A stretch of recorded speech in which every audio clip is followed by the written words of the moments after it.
CCTV footage में लाल घेरे में दिख रहा शख्स संजय रॉय है। 8-9 अगस्त के दरमियान भोर के 4:03 पर वो आरजीकर मेडिकल कॉलेज के सेमिनार हॉल में जाते हुए दिखा। आज तक के अरविंद ओझा के हवाले से ये एक्सक्लूसिव फुटेज सामने आया है, जिसके जरिए ट्रेनी डॉक्टर के रेप और हत्या केस की पूरी टाइमलाइन पता चलती है। सीसीटीवी में और क्या दिखा, संजय रॉय सेमिनार हॉल में क्या लेकर गया था और वहां से कितने बजे निकला, सारी डिटेल्स आपको इस वीडियो में बताएंगे।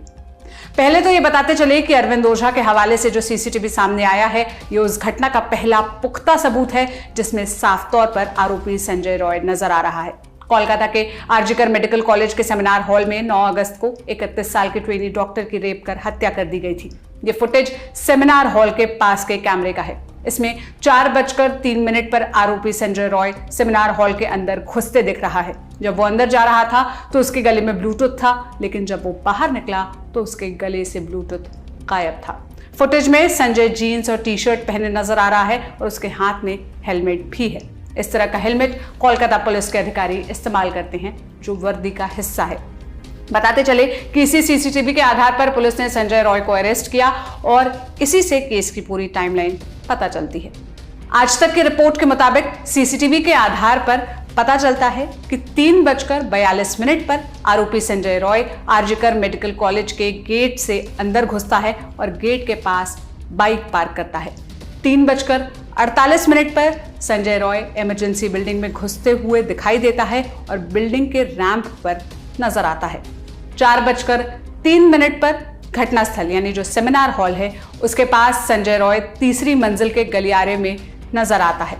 4:32 पर आरोपी संजय रॉय तीसरी मंजिल पर चेस्ट वार्ड से बाहर कथित तौर पर पीड़ित डॉक्टर के साथ बलात्कार और हत्या करने के बाद आते हुए दिखता है और 4:37 पर संजय रॉय बाइक पर सवार होकर आरजीकर अस्पताल से निकल जाता है। ये सीसीटीवी फुटेज क्यों अहम है, ये हम आपको अब बताने जा रहे हैं।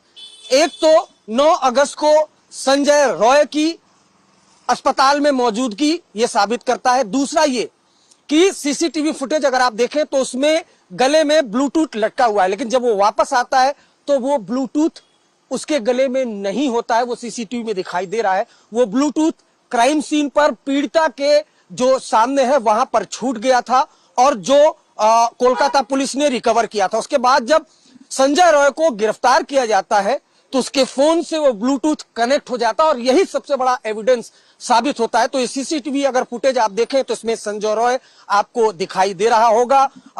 4:30 पे उसकी एंट्री होती है, इधर उधर देखता है। उसके बाद सेमिनार हॉल के अंदर वो जाता है, जो पीड़ित डॉक्टर है उसके साथ रेप करता है और जो पूछताछ में उसने बताया कि वो सेमी अनकॉन्शियस थी, सो रही थी, तभी उसका मुंह दबाता है, गला दबाता है। जब वो पूरी तरह से बेहोश हो जाती है तो उसके साथ रेप करता है, उसके बाद मर्डर करता है, उसके बाद वो वहां से निकल जाता है। इसलिए हम कह रहे हैं कि ये सीसीटीवी फुटेज जो है वो ताबूत में आखिरी कील साबित होगा।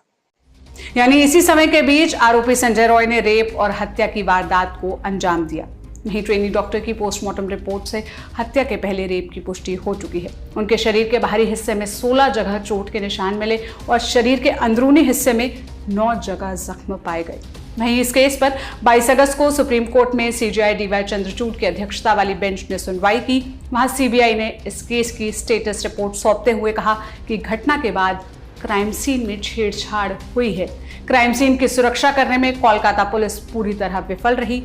कोर्ट में चल रही सुनवाई में पश्चिम बंगाल सरकार का पक्ष सीनियर एडवोकेट कपिल सिब्बल रख रहे थे। उन्होंने सीबीआई के उस दावे से इनकार किया जिसमें कहा गया था कि क्राइम सीन में बदलाव किया गया। सिब्बल ने कहा कि हर चीज की वीडियोग्राफी करवाई गई थी। इस दौरान सीजेआई चंद्रचूड़ ने कहा कि घटना होने के बाद सुबह 10:10 पर अप्राकृतिक मौत का मामला दर्ज किया गया, लेकिन क्राइम सीन को उस रात 11:45 पर सुरक्षित किया गया। उन्होंने कहा कि यह बहुत परेशान करने वाला पहलू है। सिब्बल ने इस बात से इनकार किया और बेंच को घटनाओं के टाइमलाइन वाला एक दस्तावेज दिया। जस्टिस मनोज मिश्रा ने आगे कहा कि पोस्टमार्टम शाम के समय किया गया था, जबकि अप्राकृतिक मौत यानी अननेचुरल डेथ का जो मामला है उसे सुबह ही दर्ज किया गया।